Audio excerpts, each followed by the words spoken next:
Paano malalaman ang password ng Wi-Fi na gamit mo?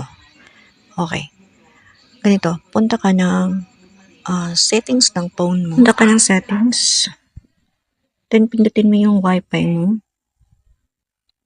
Then pindutin mo kung saan kang Wi-Fi nakakonect.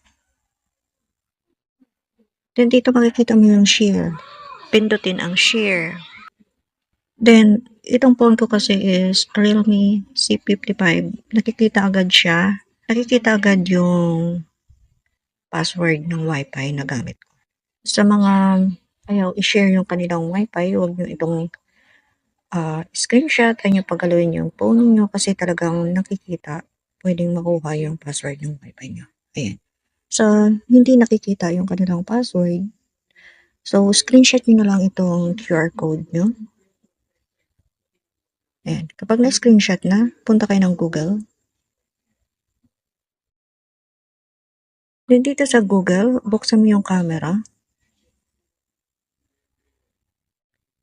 Then, pindutin mo yung na-screenshot mo na QR code ng iyong Wi-Fi.